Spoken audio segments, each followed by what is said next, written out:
Budget limité, équipe réduite, obligations réglementaires, menaces cyber toujours plus présentes. En tant que RSSI, vous êtes sous pression.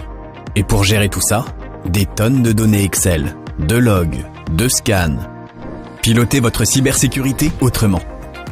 Tenacity est la plateforme SaaS qui simplifie le management de la cybersécurité pour toutes les équipes SSI. Modélisez votre organisation. Définissez vos objectifs cyber. Évaluez votre conformité. Pilotez vos plans d'action et de contrôle. Mesurez et partagez votre performance cyber. Gagnez 50% de temps sur vos tâches de pilotage. Rassemblez toutes vos données et processus pour une vue 360 de votre cyber. Fédérez toutes les parties prenantes autour de votre vision de la cyber. Le tout au sein d'une seule et même plateforme. Les RH avaient déjà un SIRH. Les commerciaux avaient leur CRM. Maintenant, les RSSI ont Tenacity.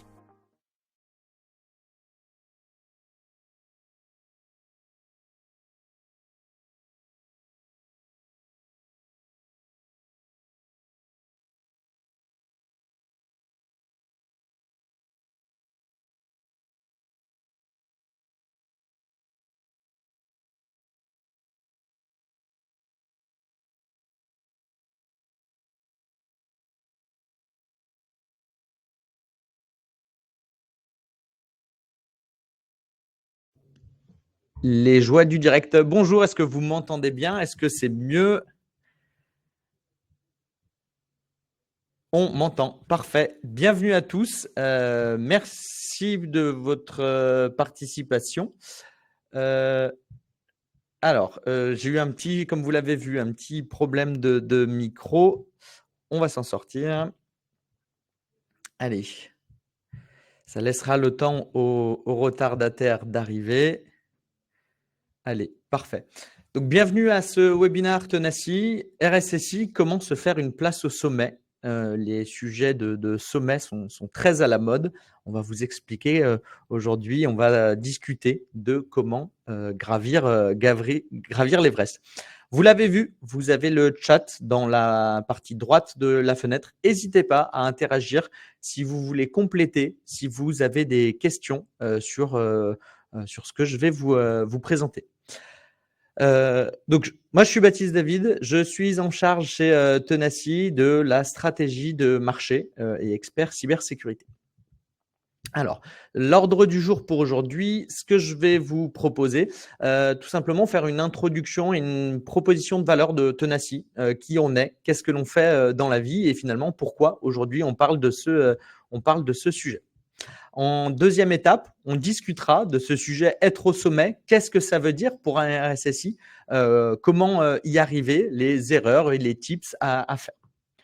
On fera un tour dans la plateforme Tenacity. On fera une démonstration de comment Tenacity peut vous accompagner pour positionner la cybersécurité au top de votre organisation.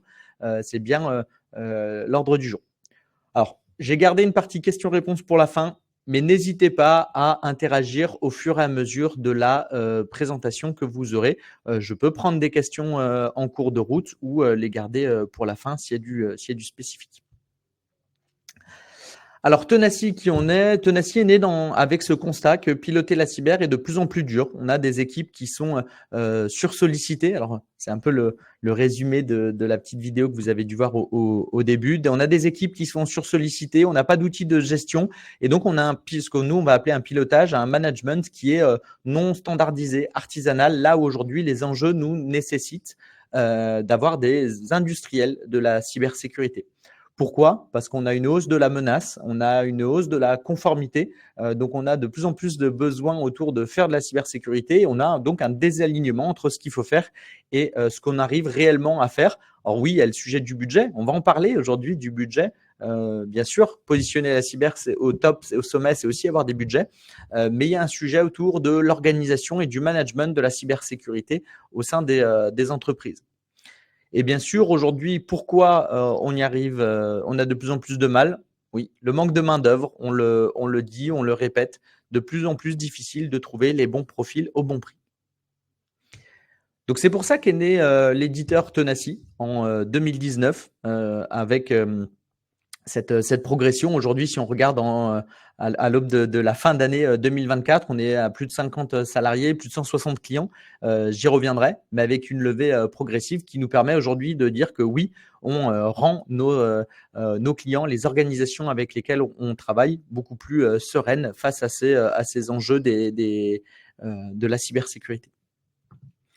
Qu'est-ce que l'on fait avec Tenacy? Alors, on y reviendra. Dans la plateforme Tenacy, on permet d'accompagner les RSSI et les équipes cybersécurité sur leur processus, que ce soit le sujet de la conformité et de la réglementation, la partie analyse et gestion des risques, apprentissage des incidents. On permet aussi aujourd'hui de pouvoir évaluer les enjeux de ces fournisseurs par rapport à des référentiels de sécurité, suivre des plans d'action et reporter. Et puis, ce qu'on va appeler démontrer les résultats de mon programme cyber, c'est tout ce qui va être autour du reporting. Alors, ça va être le grand sujet pour aujourd'hui, positionner le RSSI au sommet. C'est peut-être, ça commence aussi par une communication et le fait de partager de la donnée sur l'état des lieux de la cybersécurité. Alors, on a la chance aujourd'hui d'avoir plus de 160 clients. Souvent, on me demande pour qui est Tenacy. Finalement, pour l'ensemble des organisations qui ont des enjeux de structuration des besoins de sécurité.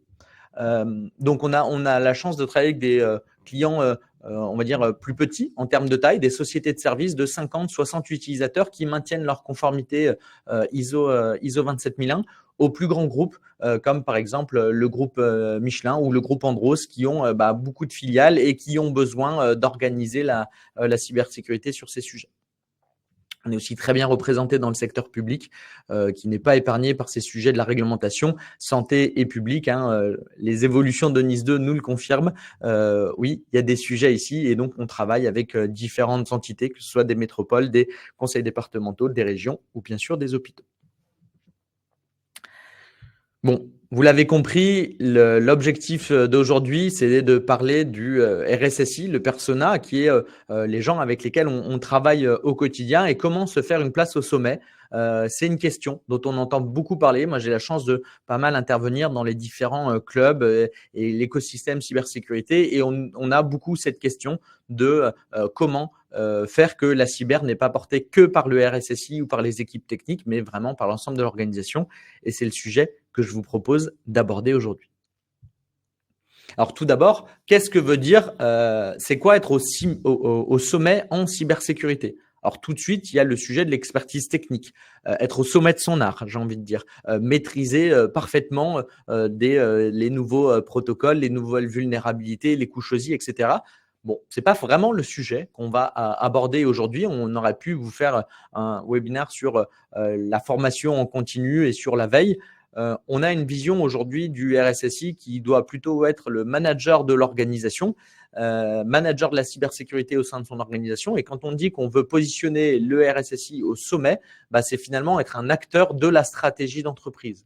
C'est avoir un pouvoir d'influence au-delà de l'équipe cybersécurité. Alors, on a beaucoup de discussions sur qu'est-ce que veut dire être un expert de la cybersécurité. D'ailleurs, en introduction, je me suis moi-même défini comme ça. Ça fait plus de 10 ans aujourd'hui que je travaille dans la cybersécurité et que dans la cybersécurité. Donc, c'est là où j'accumule un certain nombre de compétences. Maintenant, un RSSI, c'est pas forcément ses compétences qu'il doit avoir et il doit avoir cette sujet d'être au cœur de l'organisation, au cœur du réacteur, être en haut des différents organigrammes. Alors, d'un point de vue organisationnel et un peu plus précis, qu'est-ce que peut vouloir dire aujourd'hui être au sommet? Il y a le sujet d'être membre d'un comité de direction ou d'un comité exécutif, finalement, participer à différentes instances. Alors, j'ai regardé dans le dernier baromètre du Césin, on apprend que 65% des RSSI interviennent régulièrement en COMEX. Alors, régulièrement, c'est plutôt le sujet, ils sont invités. Et c'est pas, ils sont membres permanents. Il y a peut-être les subtilités. Mais en tout cas, il y a ce besoin-là qu'on voit sur le marché d'être membre de ces instances. Plus généralement, il y a un autre sujet quand on dit qu'on veut positionner la cyber au sommet de l'organisation, c'est avoir une organisation qui est sensible aux enjeux de la cybersécurité. Que ce ne soit pas seulement le RSSI qui dise qu'il faille faire de la cybersécurité. Alors, comment y arriver? Ça va dépendre des organisations, du secteur d'activité, de l'historique. En général, une fois qu'on a eu un incident, on est peut-être un peu plus sensible. Alors, dans certains cas. Je rediscutais hier avec un client qui me disait ça. Il a eu un incident et aujourd'hui, il n'a toujours pas cette oreille de cette direction pour faire porter son message et il n'a pas atteint ce sujet-là malgré la menace qui peut être réelle dans son organisation. La réglementation va aider ce point-là. Aujourd'hui, on nous parle beaucoup de responsabilité du dirigeant dans le cas de NIS 2. Alors, chez Tenaci, notre sujet, c'est aussi de lire et d'analyser les différents référentiels de sécurité. Je travaillais hier sur la nouvelle version 3CF, qui est un référentiel applicable à l'ensemble des acteurs de l'aéronautique. On nous parle du responsable dirigeant qui est responsable du pilotage de la cybersécurité. Donc, il y a bien ce sujet. Il faut que l'organisation soit sensible et que ce ne soit pas quelqu'un au fond d'une organisation, au fond d'un bureau de la DSI qui porte ces sujets cybersécurité. Être au sommet, positionner la cyber au sommet, ça veut aussi pouvoir dire partager de l'information avec la direction. Parce que finalement, on se dit être membre d'un CODIR ou d'un COMEX, souvent c'est ça, c'est partager de l'information. Alors, moi, j'avais une question pour vous. Quand on dit qu'on veut être, en tant que RSSI, on veut être membre d'un COMEX, est-ce que c'est plutôt pour se faire entendre et dire ce que l'on a à dire ou alors est-ce que c'est tout simplement aussi écouter et savoir où va l'organisation ça me semble important d'avoir les deux. Alors, vous devriez avoir un petit sondage qui a popé. N'hésitez pas à répondre pour voir finalement partager l'information, dans quel sens ça se fait. Est-ce que c'est du descendant, vous voulez écouter ou se faire entendre et partager ce que vous avez à dire? Je vous laisse quelques minutes, on reviendra sur ce sondage-là. Alors, toujours pareil, par rapport au COMEX, c'est une des manières que l'on a de partager de l'information, mais est-ce que c'est une finalité aujourd'hui d'être membre d'un CODIR, d'un COMEX? On y viendra, il y a des bénéfices pour le persona RSSI qui sont certains, mais finalement, il peut y avoir beaucoup d'autres informations, beaucoup d'autres manières de partager de l'information. Alors, sujet qui peut être un peu lié au COMEX, c'est le positionnement du RSSI. Est-ce qu'aujourd'hui, le COMEX doit être rattaché? Alors, si vous me suivez sur LinkedIn, c'est un de mes sujets. Est-ce que oui ou non, il faut rattacher le RSSI à la DSI, à une direction générale ou pas? Bon, beaucoup veulent, mais finalement, pourquoi on veut être rattaché à une direction générale? Quand je regarde les sites, les chiffres, et encore une fois, le baromètre du César nous apprend des choses. 54% des RSSI sont aujourd'hui rattachés à la DSI. Et ce qui est rigolo, c'est quand on regarde dans quel type d'organisation les RSSI sont rattachés plutôt à la direction générale, c'est d'autant plus important dans les petites entreprises, dans les entreprises de moins de 1000 personnes. Ces chiffres-là, c'est le baromètre annuel du César qui est sorti à la fin d'été. N'hésitez pas à le consulter. Résultat du sondage, vous êtes une grande majorité, 85%, à nous dire que pour être en tant que RSSI, être au COMEX, pour vous, c'est se faire entendre. Donc, c'est bien partager, remonter de l'information. On verra d'ailleurs quel type d'informations peuvent être pertinents à partager.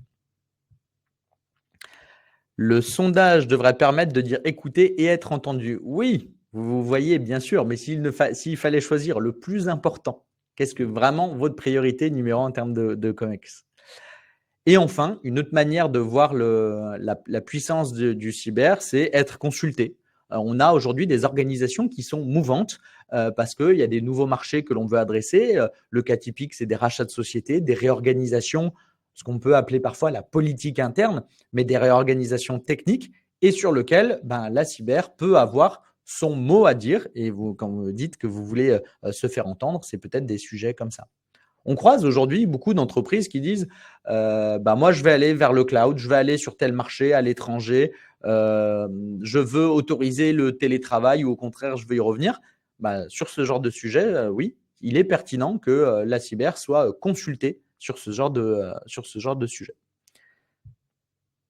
Guider le choix dans les priorités de la cybersécurité. J'aime bien cet objectif de pouvoir apporter sa pierre à l'édifice dans l'organisation. Bon, on a vu qu'est-ce que pouvait vouloir dire. Maintenant, pourquoi avoir ces différents champs d'action, que ce soit être au COMEX, avoir un accès régulier, être entendu, écouter, ce genre de choses. Alors, on a distingué ici le côté personne RSSI, l'humain, le cœur qui bat sous le costume, et le côté entreprise. En fonction de votre place dans votre organisation, vous avez des objectifs à vous, mais aussi peut-être convaincre l'entreprise. C'est le meilleur moyen de vous faire une place, c'est d'arriver à convaincre l'entreprise que c'est bénéfique pour vous. Il y a le côté reconnaissance. Je pense qu'il ne faut pas se voiler la face. Aujourd'hui, on veut avoir le R du être RSSI, on veut être responsable, on veut être reconnu pour cette capacité. Être entendu, c'est aussi le meilleur moyen d'avoir un budget, de pouvoir expliquer quels sont les besoins que l'on a en termes de budget. L'entreprise, alors le côté obtention du budget, c'est un bénéfice pour le RSSI. L'entreprise, si vous pouvez atteindre vos objectifs de sécurité avec un budget limité, tant mieux. Mais par contre, pour vous, le budget, c'est le meilleur moyen de faire plus sereinement. Il y a le côté sponsoring. Pour vous, au-delà d'être reconnu, d'être valorisé, finalement, en tant que responsable d'activité, responsable d'équipe, avoir du sponsoring au sein de son organisation, c'est le meilleur moyen de faire avancer les sujets, qui est forcément intimement lié à la reconnaissance. On va dire qu'il y en a un qui est plus sur le côté vraiment très personnel. Le sponsoring, c'est ce qui vous permettra de faciliter vos sujets à vous. Et enfin, quand on parle beaucoup de sérénité, il faut l'associer au sujet de l'anticipation. Si on n'a pas accès aux informations, si on découvre la caricature par des communications internes, voire pire, publiques, des choix stratégiques de l'entreprise, vous ne pouvez pas être serein face à cette information. Si elle vous est arrivée en amont, vous avez eu le temps de vous préparer, vous avez eu le temps de, typiquement des sujets comme NIS 2, de faire des études d'écart, de vous mettre en ordre de marche pour gravir cette nouvelle montagne. Finalement, cette anticipation, elle est aussi côté entreprise, parce qu'anticiper, c'est le meilleur moyen d'avoir des bons résultats. Comment atteindre une conformité, comment mieux digérer une filiale que l'on viendrait intégrer dans le groupe, c'est en l'anticipant. Ce n'est pas le jour où on veut mettre une relation d'approbation entre deux Active Directory que l'on peut le faire de manière sereine et efficace et surtout sécurisée. On parle de sérénité, d'optimisation, d'accord, mais c'est quel risque on fait porter à l'entreprise? On le sait, quand on se précipite les choses, quand on ne prend pas le temps de l'analyser, derrière, on va forcément oublier des choses, ne pas tout tester, ne pas pouvoir tout prendre en compte et du coup, faire porter un risque à son organisation. Pour l'entreprise, la coordination que j'évoquais avec le bénéfice du sponsoring côté RSSI, c'est quand même un gros bénéfice. C'est, au passage, j'ai vu beaucoup le groupe Bouygues, qu'on a la chance de compter dans nos clients, communiquer dans les réseaux sur cette coordination entre les entités du groupe. Nous, on est très contents, grâce à la plateforme Tenacy, de faciliter cette coordination parce que même quand on n'a pas de lien hiérarchique, c'est ce qu'évoque Thomas du groupe Bouygues, Holding Groupe Bouygues, finalement, coordonner, c'est ce qui va nous permettre d'être meilleurs. Il y a un côté aussi qu'on pourrait mettre en avant, c'est le côté facilité, relation de travail, dynamisme. Alors, sans dire le groupe vit bien, la bonne humeur, mais en tout cas, positionner la cyber, il faut que si tout le monde est d'accord, on arrive à mettre tout le monde en ordre de marche. Et enfin, le dernier bénéfice pour une entreprise sur pourquoi il faut vraiment considérer que le RSSI, que le pilotage, que le management de la cybersécurité est un indispensable, aujourd'hui, vous n'avez pas le choix. J'évoquais le fait de 3CF. Moi, quand on me demande de résumer NIS 2, aujourd'hui, NIS 2, je le résume comme ça. Avec NIS 2, une entreprise ne peut pas dire la cybersécurité, ce n'est pas pour moi. Vous êtes obligé, en tant qu'entité importante ou essentielle, de prendre en compte la cybersécurité. Alors, le côté engagement de résultats dans la cybersécurité est très dur, mais l'engagement de moyens, c'est ça. L'engagement de moyens, c'est une obligation légale. C'est comme le respect du droit du travail ou des lois sur le financement ou des choses comme ça. Vous devez gérer et piloter la cybersécurité. Vous devez savoir où est-ce que vous en êtes. Et si vous n'êtes pas convaincu que par l'approche risque et de dire que c'est ce qui va vous permettre d'être plus serein, finalement, si vous n'êtes pas convaincu par tous les sujets, c'est qu'aujourd'hui, vous devez, pratiquement quel que soit votre secteur d'activité, être en capacité de répondre, de dire qu'est-ce que je fais, qu'est-ce que je ne fais pas. Il y a le côté réglementaire, mais de plus en plus, on nous parle des obligations business. très peu de marchés aujourd'hui ne sont, on va dire en B2B, ne sont pas challengés par leurs clients. Qu'est-ce que vous faites? Qu'est-ce que vous ne faites pas? Est-ce que vous avez une certification? Alors, c'est vrai que nous, en tant qu'éditeur, on le voit beaucoup. En fonction de votre secteur d'activité, je pense que vous pouvez retrouver ces mêmes éléments. Et enfin, si on cumule les deux, quels sont les bénéfices de piloter, de positionner la cyber au sommet? C'est une meilleure prise en compte des événements majeurs, plutôt extérieurs. Une nouvelle conformité, un nouvel incident. Aujourd'hui, être RSSI, c'est, on va dire, c'est le grand 8 avec des hauts, des bas. Il faut être en capacité, on parle beaucoup de résilience des systèmes d'information, il faut aussi être en résilience de l'organisation face à ces sujets-là. Des événements majeurs, mais aussi des changements, des rachats de sociétés, des intégrations de nouvelles technologies, de nouveaux cas d'usage. J'évoquais le télétravail, etc. Des nouvelles conformités parce qu'on veut aller chercher du TISAX, de l'HDS, du PCI DSS. Le RSSI, l'équipe cybersécurité ne peut pas dire non. Pour ça, il faut arriver à encaisser les chocs. Et c'est quand on les anticipe, quand on peut les travailler avec d'autres personnes que l'équipe cybersécurité qu'on y arrivera. Ça vous permettra du coup d'avoir de la confiance. La confiance, elle va se faire, c'est le propre de la cybersécurité. Si on regarde techniquement, à un moment donné, il y a forcément quelqu'un à qui on va faire confiance. Une autorité de certification pour les certificats qui sont la base de la sécurité finalement, mais aussi cette direction des clients, des actionnaires. C'est ce qui va vous permettre d'avoir cette relation plus pérenne dans le temps. C'est le pilotage de la cybersécurité. Et puis au final, c'est ce qui vous permettra d'atteindre le niveau de sécurité le plus élevé. Sans coordination, sans pilotage, sans lien entre le RSSI et les autres, sans partage d'informations, vous n'y arriverez pas. Comment y parvenir? Alors, on a mis un côté un peu théorique. Normalement, j'ai mis le bien connu en gras. Bien sûr qu'aujourd'hui, on ne va pas bouleverser ces éléments en disant vous devez partir des objectifs de l'organisation.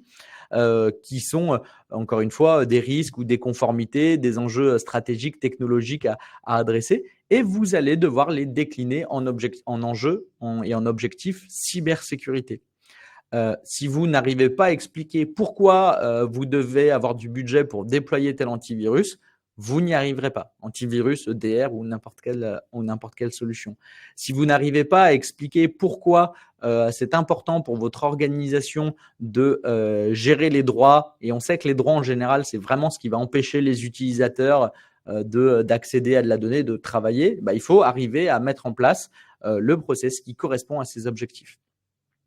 Et donc pour ça, ça va vous obliger à communiquer. Mais non pas à communiquer sur des éléments techniques. Le tableau de bord sur le suivi de la vulnérabilité, sur le nombre de DR qui sont déployés, etc., il est très important pour le RSSI, mais pas au sommet. Ce n'est pas au sommet de l'organisation que vous allez pouvoir communiquer ces éléments. Vous devez communiquer sur l'atteinte de vos objectifs, d'organisation. Où est-ce qu'on en est de l'obtention de telle certification, de la résilience opérationnelle, où est-ce que l'on en est du traitement de tel risque. Donc, pour ça, il ne faut pas communiquer sur des éléments techniques et il faut pouvoir justifier sur ce qui a été fait et ce qui n'a pas été fait et le pourquoi. Donc, c'est des éléments qui peuvent paraître, encore une fois, un peu très théoriques, bien connus, mais en tout cas, qui me semble important aujourd'hui de partager, que j'espère que vous partagerez sur ces éléments. Alors, quels sont les obstacles à franchir Encore une fois, l'analogie facile avec le sommet de l'Everest, il y a des camps de base et il peut y avoir des obstacles entre les camps de base. L'absence de pilotage, c'est ce qui vous empêchera d'atteindre le sommet en tant que pilote de la cybersécurité. Le pilotage, c'est superviser où est-ce que l'on en est. C'est pouvoir communiquer au quotidien de manière opérationnelle. C'est de pouvoir reporter, finalement, c'est la différence entre quelqu'un qui navigue à vue, sans instrument et qui suit un peu les choses. Et le pilotage, c'est ce qui va vous permettre d'anticiper, de mesurer, de savoir réellement où est-ce que l'on en est. Alors, je l'ai dit sur la slide d'avant, pour y arriver, il faut pouvoir dire où est-ce que l'on en est de ses objectifs et donc ne pas dire où est-ce qu'on en est, c'est une erreur. C'est là où vous allez vous pouvez vous prendre les pieds dans le tapis. Je pense qu'il n'y a rien de pire pour un RSSI de se dire, OK, on veut aller au COMEX pour dire des choses, mais il faut pouvoir aussi anticiper les questions. Quel est votre réel niveau de sécurité? aujourd'hui, comment vous faites pour factuellement dire, et sans pilotage surtout, comment on fait pour dire on est bon, on n'est pas bon? Qu'est-ce qui vous fait dire ça? Est-ce que vous êtes sûr quand vous dites on est bon, c'est que vous êtes bon?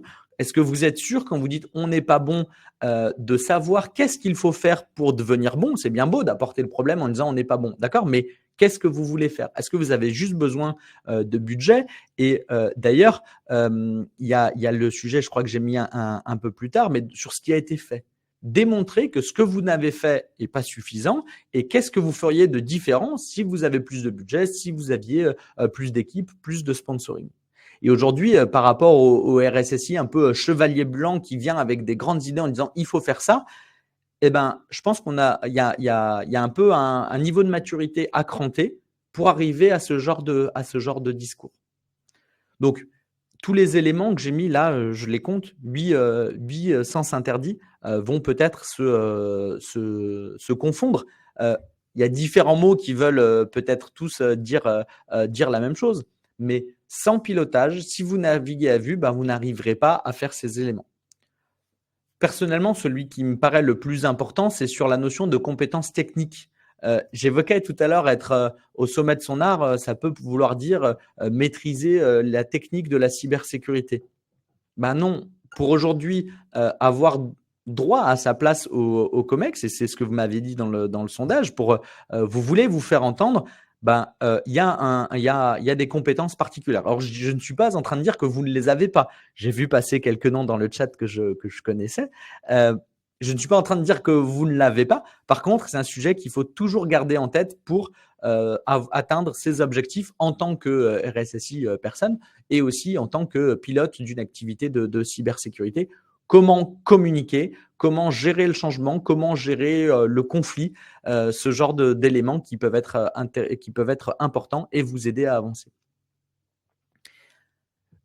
J'évoquais le fait de mieux communiquer. Je pense qu'il y a une erreur qui est souvent faite aujourd'hui en cybersécurité, c'est la communication coup de poing. En cas d'incident, en cas de nouvelle vulnérabilité, on fait un grand mail, on arrive même à réunir une gestion de crise et puis on communique. Ah, je vous avais dit qu'il fallait le faire et puis on va chercher des responsabilités. Non, pour pouvoir infuser et pouvoir avoir un pouvoir d'influence, ce qui était un des grands objectifs, c'est influer sur l'ensemble de l'organisation, il faut savoir communiquer de manière régulière. Il faut savoir communiquer de manière régulière sur quels sont les objectifs, quelles sont les difficultés et où est-ce que l'on veut aller.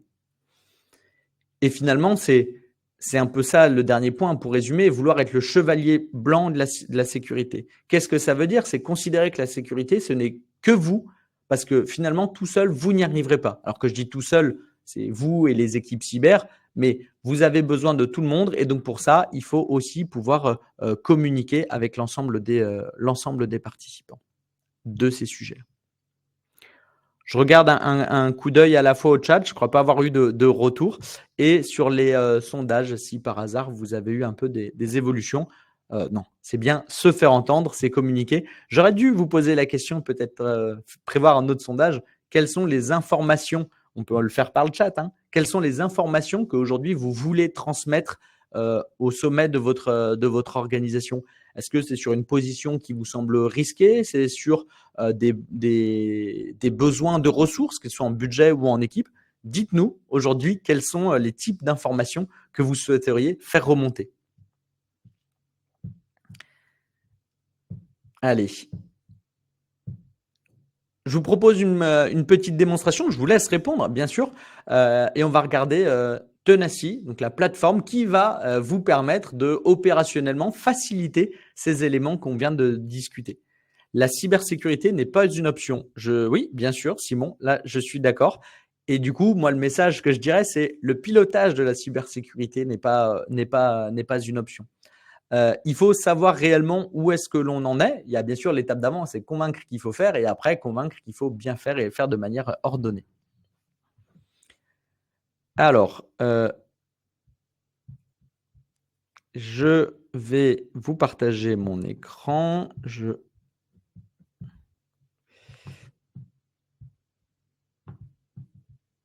Hop.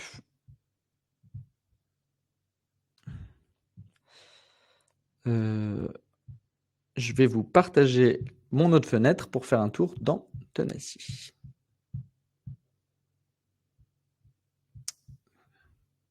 Hop. Est-ce que vous pouvez me confirmer dans le chat que vous voyez bien mon écran, s'il vous plaît?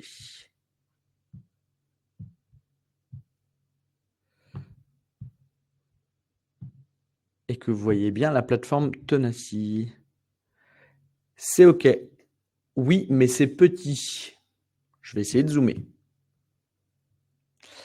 Allez, comment avec Tenacy, vous allez pouvoir faciliter ce partage de l'information, ce pilotage et cette remontée d'informations? Vous m'avez dit que vous vouliez être entendu. Donc Tenacy se positionne comme un outil de management de la cybersécurité, à la fois un outil de productivité, une aide à la décision. Tous ces éléments, ils doivent se voir au pluriel, parce qu'en réalité, quand vous pilotez votre cybersécurité, c'est peut-être vos cybersécurités, parce que vous avez différents périmètres. C'est ce que j'ai modélisé dans cette société fictive qui s'appelle ici Sibina International. J'ai des filiales à Singapour, à Lille, en Belgique, en Espagne. J'ai finalement différents carrés que compose mon organisation. Et si je veux être précis dans l'information que je remonte, j'ai besoin de modéliser ces différences. Ces différences, elles peuvent être historiques parce que ces différentes sociétés, elles peuvent être techniques parce que vous avez des systèmes d'information qui sont différents. Vous pouvez avoir des différences d'un point de vue business parce que vous avez des conformités qui s'appliquent à un endroit et qui ne s'appliquent pas à un autre. Donc ça, c'est ce qu'on va faire dans Tenacy. On va venir modéliser votre organisation et modéliser les objectifs de sécurité qui s'appliquent sur chacun de ces périmètres-là. Les objectifs seront bien sûr des conformités ou du traitement des risques. Et au final, cette modélisation, ça va vous permettre, alors d'un point de vue très opérationnel dans Tenacy, de gérer les droits d'accès, de savoir qui accède à quoi, et surtout de pouvoir gérer le reporting. Quand vous aurez un niveau de conformité, un niveau de risque, un nombre d'incidents, ce sera entité par entité. Et après, je pourrai le consolider parce que je peux avoir ici mon niveau de conformité moyen, par exemple, par rapport à la France. Cet objectif-là, ce score-là, c'est ce que nous on appelle le Trusted Score chez Tenacy. C'est l'indicateur le plus haut. C'est l'atteinte des objectifs de sécurité pour l'ensemble de vos périmètres et de vos entités.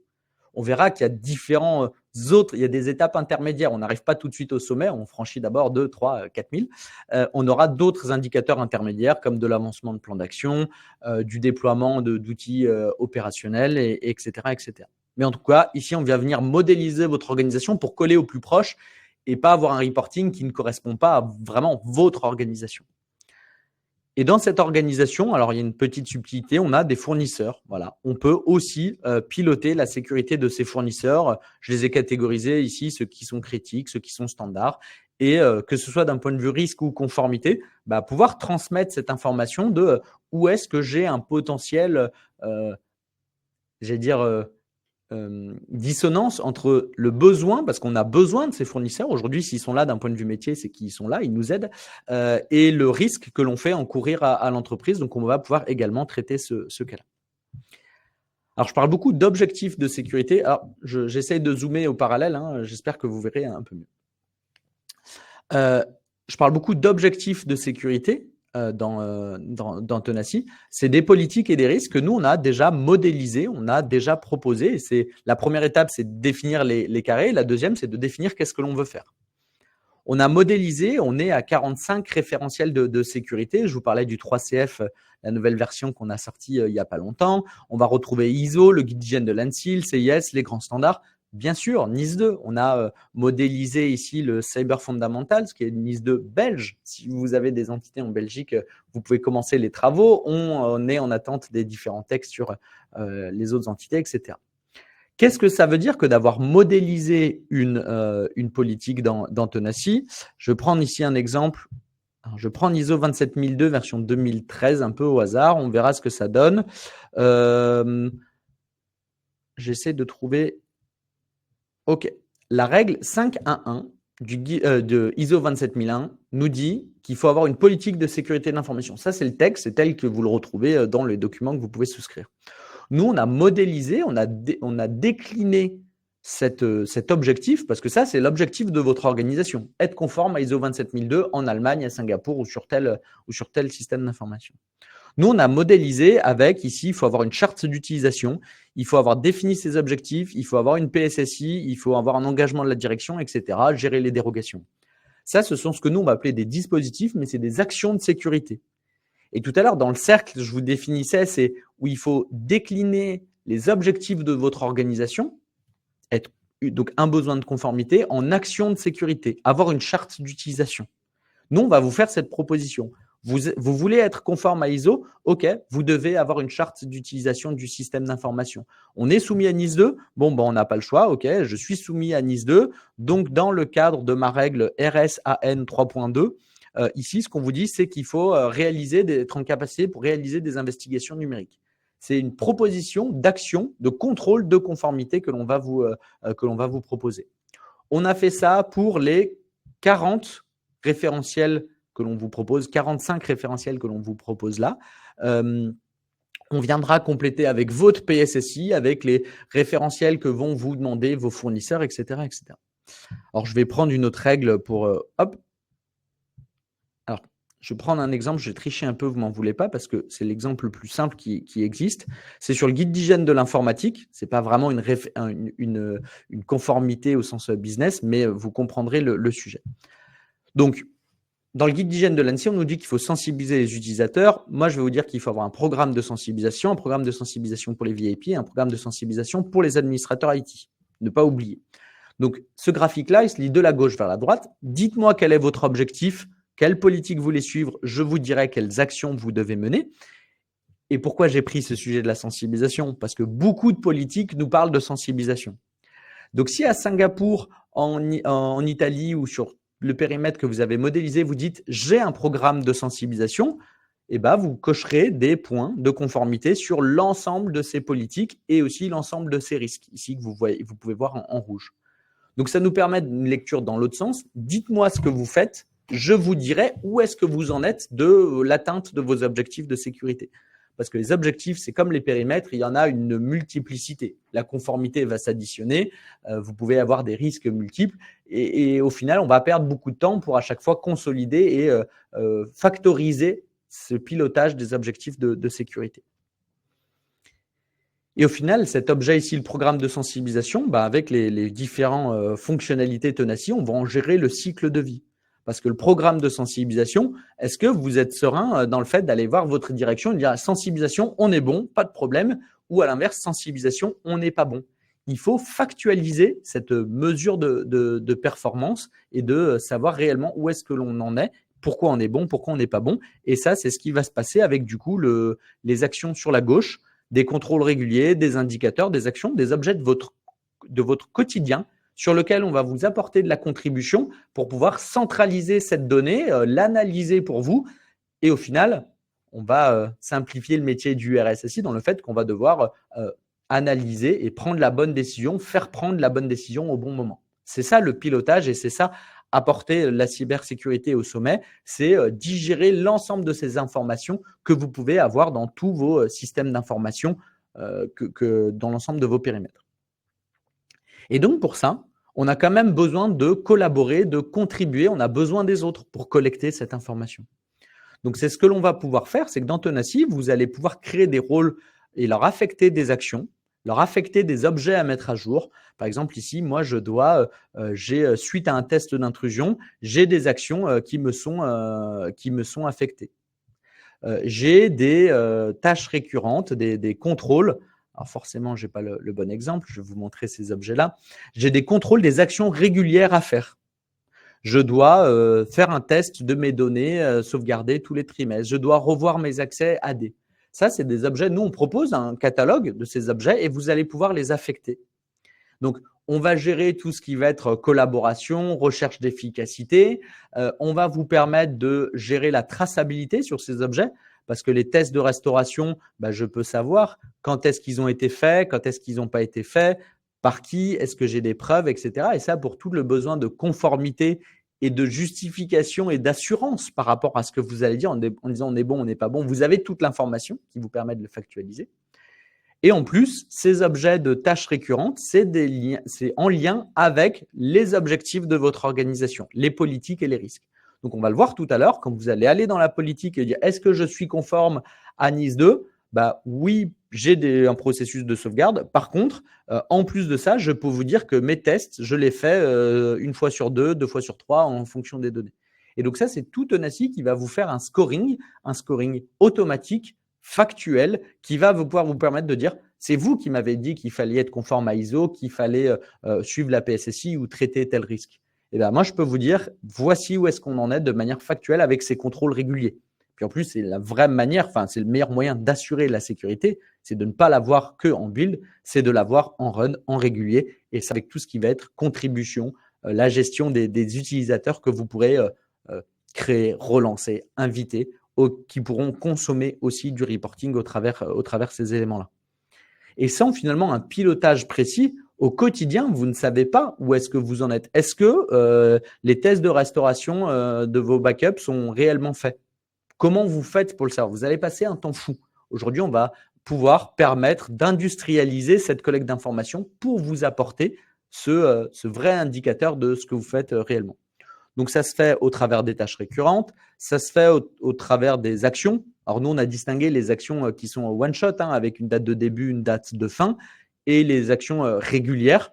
Bon, c'est plutôt du fonctionnel, mais vous comprenez l'idée de pouvoir dire on veut apporter cette couche de visibilité et de collaboration sur l'ensemble de vos processus. Alors, je vois une question. La difficulté classique de ces mappings est que les exigences ne sont pas parfaitement similaires entre les différents référentiels. Une mesure peut suffire pour un référentiel donné, mais ne pas être totalement suffisant pour un référentiel. Comment gérez-vous cela? Effectivement, je sais toute l'analyse que l'on en fait. Par exemple, sur le fait d'avoir de la sensibilisation. L'ANSSI, alors c'est l'exemple, ce n'est pas une vraie conformité encore une fois, mais c'est celui que je démontrais. L'ANSSI va nous dire qu'il faut sensibiliser l'ensemble des utilisateurs. Donc l'ensemble des utilisateurs, c'est cela. J'évoquais 3CF. 3CF va nous dire spécifiquement il faut sensibiliser les administrateurs. Et donc, nous, ce n'est pas les mêmes actions. On a plus de 250 dispositifs et parfois, on n'en aura besoin que d'un, parfois, on en aura besoin de deux. Autre exemple, nous, on va distinguer la collecte des journaux applicatifs de la collecte des journaux techniques. En fonction du référentiel, certains vont nous demander l'un, d'autres vont nous demander les deux. Voilà, donc c'est de cette manière-là, c'est grâce à la finesse du catalogue que l'on propose, on a défini plus de 250 processus de sécurité qu'il faut maintenir. Sur la charte d'utilisation, certains vont nous dire qu'il faut avoir une charte d'utilisation, d'autres nous dire qu'il faut avoir une charte d'utilisation aussi pour les administrateurs. Donc, on viendra activer un prérequis et pas l'autre, par exemple. Donc ça, au passage, c'est des propositions que nous, on va faire sur ces mappings. Si derrière, en tant que client Tenacy, vous voulez surcharger ce mapping-là, vous avez cette capacité. N'hésitez pas s'il faut repréciser des éléments sur ce mapping. Donc, vous l'avez compris, sur ces plans d'action, on va vous permettre de gérer l'ensemble de vos plans d'action, que ce soit de la mise en conformité. Chacune de ces actions, si je prends ici, par exemple, la classification des données, sera aussi une bulle de mon modèle fonctionnel. Donc, la classification des données, c'est ce qui va me permettre de dire, OK, par rapport à la PSSI, la règle 8.1.3, je suis conforme, je ne suis pas conforme. Et je le sais parce que Clément, mon utilisateur, m'a coché, m'a apporté une preuve, je l'ai validé, etc. Sans cet mécanisme-là de pilotage de vos plans d'action, pour dire je suis conforme à telle exigence, vous devez refaire un audit, vous devez aller solliciter les gens et sursolliciter est-ce que vous l'avez fait, quand est-ce que vous l'avez fait, etc. Alors que là, une fois qu'il vous a dit que la classification, ça a été fait, c'est coché, c'est enregistré, c'est suivi dans vos politiques de sécurité et dans l'ensemble de vos politiques de sécurité. Au passage, NIS 2 arrive avec Tenacy, vous activez le Siphon pour la partie belge. S'il y a un an, vous avez déjà déployé une sandbox ou une classification des données, vous viendrez activer les points de NIS 2 qui vous parlent de ce processus-là qui est demandé dans les deux, par exemple. Et en plus de ça, c'est un vrai outil nous, on positionne Tenacy comme un outil de collaboration au quotidien. Pour positionner Tenacy au sommet, il faut avoir des éléments de langage, il faut partager de l'information. C'est Tenacy qui va vous permettre de faire ça. Parce que partager de la donnée non structurée avec des fichiers Excel, des mails, des rappels Outlook, etc., c'est compliqué. Chacun pourra venir apporter des commentaires, venir apporter des preuves et venir apporter sa pierre à l'édifice pour atteindre ses objectifs de sécurité. Et enfin, le troisième objet de manière assez simple qui va vous permettre de piloter, c'est la notion de mesure. Où est-ce que vous en êtes réellement? Est-ce que vous faites bien tel ou tel processus de sécurité? C'est la notion de KPI. Le P de KPI, c'est bien ça, c'est la performance. Si je prends l'EDR, par exemple, quel est le taux de déploiement de votre solution EDR? C'est un environnement de démonstration, certes, d'où le chiffre un peu rouge qui fait peur. Ici, dans mon environnement, je viens calculer le taux de déploiement de mon EDR dans chacun de mes périmètres. Alors, pourquoi faire ça? Parce qu'il n'y a rien de pire que le faux sentiment. Je pense que j'ai un EDR, je paye la facture, donc ça veut dire que je suis protégé et que je traite le risque. Non. Est-ce que l'EDR il est bien déployé sur tous les postes? Est-ce que je fais mes mises à jour régulières et je le sais grâce à mes contrôles? Bref, vous me voyez venir, on est dans la phase de contrôle qui est ô combien importante dans le pilotage de la cybersécurité. Cet indicateur-là, je vais pouvoir le calculer parce que en termes de contribution, tout simplement, je peux régulièrement demander à un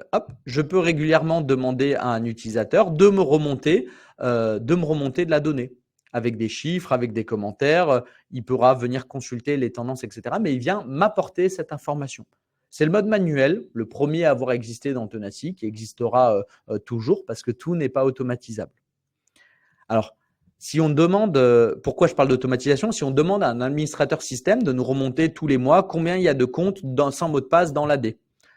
Bon, au bout d'une fois, il va le faire. Au bout de 2 fois, il va l'automatiser avec un script. Et puis la 3e fois, il va même faire un mail qui vous sera envoyé automatiquement. Bon, l'idée, c'est que ce mail, cette donnée-là, elle vienne être poussée automatiquement sur l'API Tenacy. Donc, les données qu'on va manipuler dans la solution, elles sont automatisables par l'API avec des connecteurs. On a un catalogue d'une trentaine de solutions techniques qui va nous permettre, nous, de venir aller chercher de l'information dans ces solutions pour mesurer quel est votre niveau de performance réel. Donc, ça vous permettra de faciliter la contribution et de ne pas sursolliciter vos interlocuteurs. Ça vous permettra de faire des liens entre ces éléments-là du terrain, de la donnée et les objectifs de votre organisation. Si je reviens à mon indicateur d'EDR, poste dans la console EDR, ce chiffre-là de 44%, il est en lien avec ma règle EXP-MAJ antivir de l'II900, pour ceux qui ont la chance de traiter ce référentiel. Il est en lien avec mon risque que j'ai identifié, qui est une perte de recettes suite à un rançongiciel sur les serveurs de données situés à Lyon. Et donc là, on va pouvoir, maintenant qu'on a vu comment on allait pouvoir collecter cette donnée, faciliter cette collaboration, automatiser ce qui pouvait l'être, on va pouvoir faciliter l'analyse. J'aime bien cette vue-là qui fait des liens entre les objets, parce que maintenant, quand on va aller, par exemple, dans un risque, on va pouvoir tirer parti de toute cette modélisation. Un risque que vous avez identifié, alors soit parce que vous avez fait votre analyse de risque directement dans Tenacy ou parce qu'on est venu consommer le résultat, vous avez un risque initial, vous avez un risque minimal, quelle que soit la méthode que vous faites, vous avez ce vecteur. La force de Tenacy est pour transmettre de l'information, pour communiquer sur un vrai niveau de risque et qui n'est pas un niveau de sécurité dans le sens j'ai un EDR, c'est bien ou j'ai un EDR, c'est pas bien. Pourquoi c'est bien, pourquoi c'est pas bien? Parce qu'on a un risque qui est une perte d'exploitation suite à un rançongiciel, c'est finalement, c'est anecdotique. Et moi, aujourd'hui, je peux vous dire que ce risque-là, il est dans une situation alors jaune, forte. On a l'échelle qui nous permet de le configurer. On peut le configurer comme ça.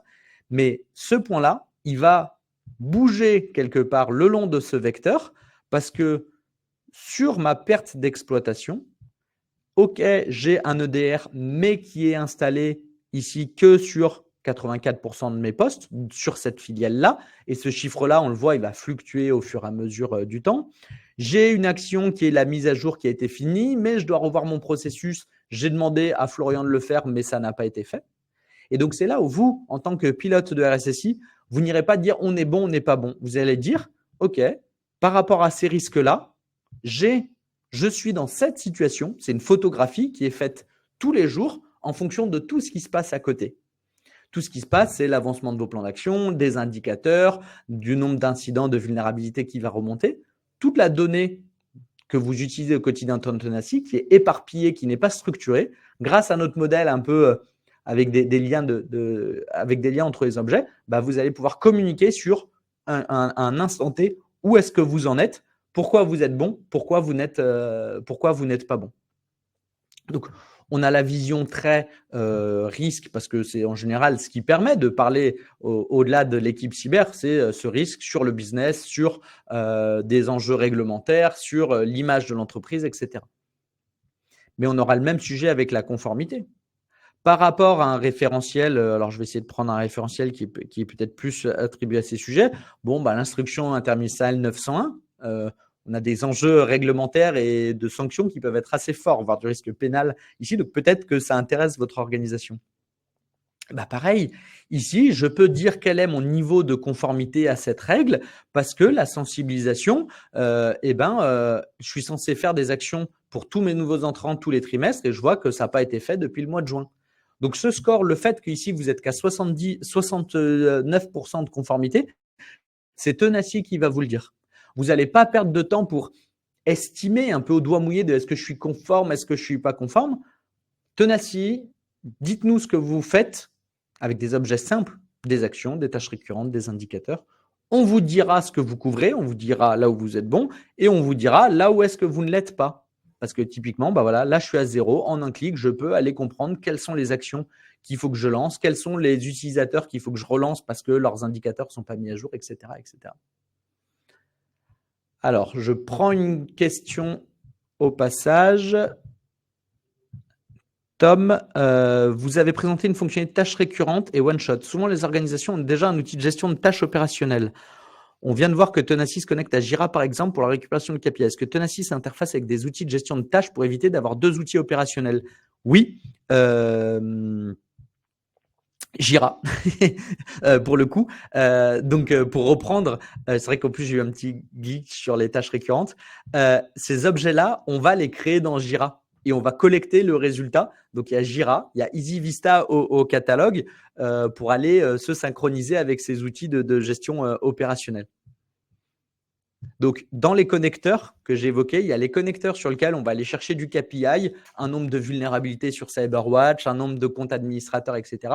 Et il y a les outils pour pouvoir positionner Tenacy et la cybersécurité au sommet de l'organisation. Il faut intégrer Tenacy et la cyber dans l'organisation, donc dans les outils d'ITSM. Donc, on a vu cette partie politique, on a vu cette partie risque. Comment remonter cette information? Je vois que le temps avance, alors je vais peut-être un peu accélérer. Il ne reste plus qu'à communiquer. Alors, la force de Tenacy, c'est qu'il y a beaucoup d'indicateurs que vous avez vus derrière.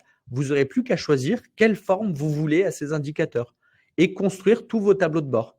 J'ai des tableaux de bord ici, vous le voyez, opérationnels, qui est le premier niveau. J'ai choisi, dans mon cas, de reporter sur la participation de mes différents acteurs aux ateliers de sensibilisation, sur le déploiement de mon EDR, sur l'ensemble des entités.